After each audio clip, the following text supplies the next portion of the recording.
করার কোনো বিষয় নেই, যেহেতু আমাদের বেশিরভাগ যে অংশ বাংলাদেশের সাথে আমাদের বর্ডার এরিয়া, এবং ত্রিপুরাকে করিডোর করে আসাম হয়ে মিজোরাম হয়ে এবং আসে এটা মায়ানমার থেকে সমস্ত ড্রাগ, আর আমাদের এখান থেকে গাঁজাগুলো যায়, সেই গাঁজাগুলো যায় উত্তরপ্রদেশ, বিহার, বিভিন্ন হিন্দি বলয়ে।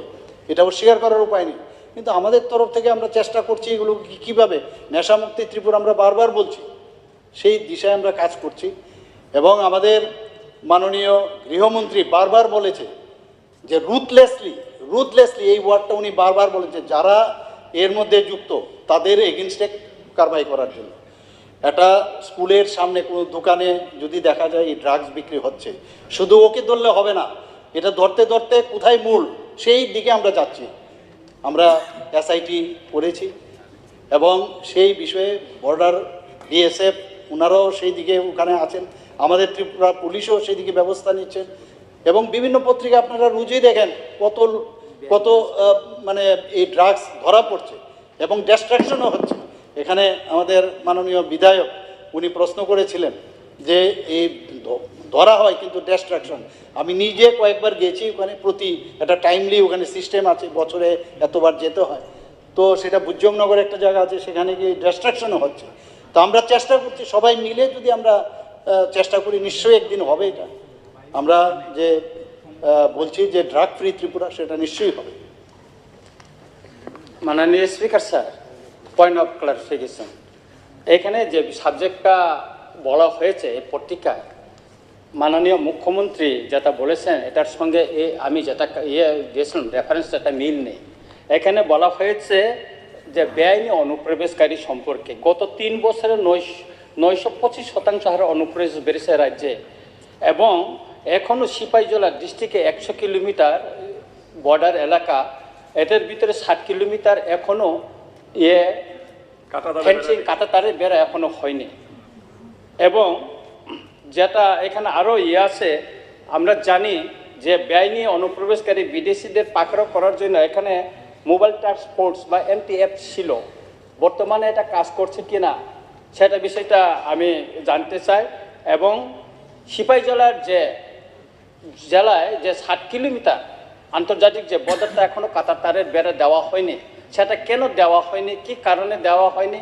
সমস্ত ত্রিপুরার কাঁটাতারের বেড়ার করা হয়েছে, কিন্তু শুধু ওই 60 কিলোমিটার কেন এখনও করা হয়নি সেটা আমি একটু জানতে চাই।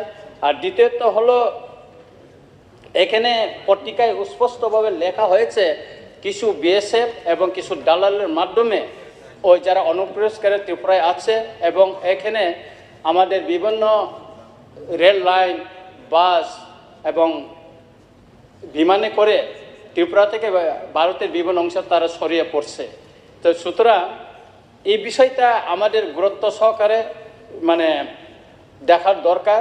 এবং আমি বলবো যে এই হারে যদি 900, এখানে স্পষ্ট লেখা আছে 925% হারে অনুপ্রবেশ বেড়েছে, 925%, এটা গত 3 বছর 925% হারে এখানে অনুপ্রবেশ করেছে বলেছে। সুতরাং বিষয়টা গুরুত্ব সহকারে দেখার দরকার, এবং আমি মনে করি বিষয়টা খুব শীঘ্রই মানে একটা জরুরি একটা ব্যবস্থা নেওয়ার প্রয়োজন বলে মনে করি। মাননীয় অধ্যক্ষ মহোদয়, এখানে বাংলাদেশের সাথে আমাদের যে ত্রিপুরা রাজ্যের যে সীমানার দৈর্ঘ্য প্রায় 856 কিলোমিটার, 856 কিলোমিটার। তো এখানে প্রায় 50 কিলোমিটার যে বর্ডার এরিয়া আছে সেটা সম্ভব হচ্ছে না। তার কারণটা কি? কারণটা হচ্ছে এই সীমানার মধ্যে নদী, উপত্যকা, নালা ইত্যাদি থাকায়, এবং সামান্য কিছু জায়গায় বাংলাদেশের যে বর্ডার গার্ডের আপত্তি, প্রায় ওরা আপত্তি করে। ইন্টারন্যাশনাল বিষয়, এগুলো আমরা কেন্দ্রীয় সরকারের গোচরে এনেছি। তো এই কাঁটাতারের যে দেওয়া যায়নি, এইসব কারণে কিন্তু অনুপ্রবেশ হয়, অস্বীকার করার কোনো উপায় নেই। এবং রাজ্যে অবৈধ অনুপ্রবেশকারী প্রতিরোধ করতে রাজ্যের, আমি যেটা বললাম, আমাদের এলাকায় মোট 18 ব্যাটালিয়ন বিএসএফ মোতায়েন আছে। রাজ্য পুলিশও রাজ্যের সীমান্তবর্তী এলাকায় বিভিন্ন অবৈধ কাজ প্রতিরোধ করতে বিএসএফের সাথে সক্রিয় সমন্বয় সাধন করে আছে।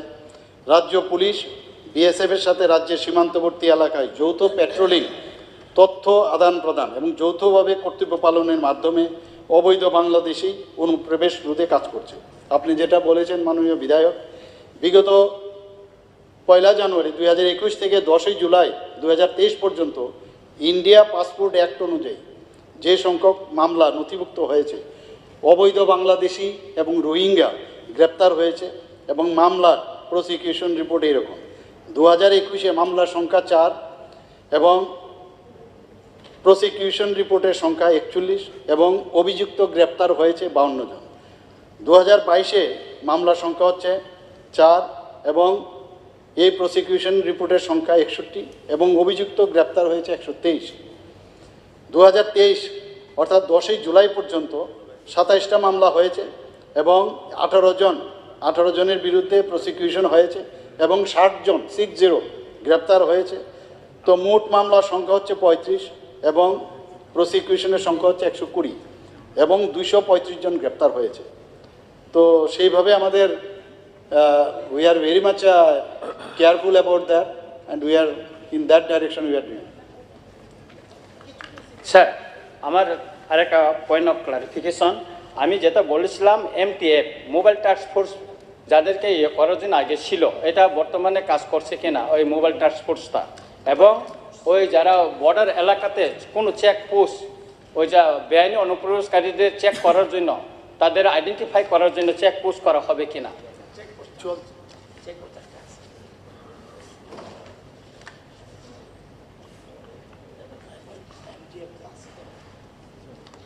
মোবাইল টাস্ক ফোর্সের তো এখনো চলছে, এটা এরকম না এটা বন্ধ আছে। ওরা তো নিয়মিত রিপোর্টও পাঠাচ্ছে আমাদের কাছে, এর মধ্যে তো কোনো অসুবিধে নেই।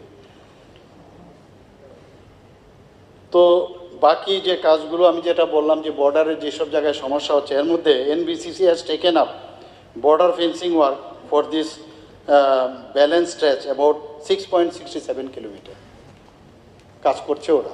তো অনেকগুলো দেখে দেখে বাংলাদেশের সাথে কথা বলে বলে আস্তে আস্তে এইরকম না স্টপ হয়ে আছে। আমরাও চাইছি এটা বন্ধ হোক। অনেক জায়গার মধ্যে 0 পয়েন্ট দেওয়া যাচ্ছে না। এই দিকে যদি আমরা দিই তাহলে আর্ধেকটা দেখা যায় ঘর বাংলাদেশে পড়ে যাচ্ছে, ঘরের ভিতর দিয়ে আপনার ফেন্সিং দিতে হবে এমন একটা অবস্থা। তো এইগুলো আস্তে আস্তে অনেক জায়গায় হয়ে গেছে, একটু খালি বাকি, সেটাও সম্পন্ন হবে। বারবার আমি দিল্লিতে যখন যাই আমি কথা বলি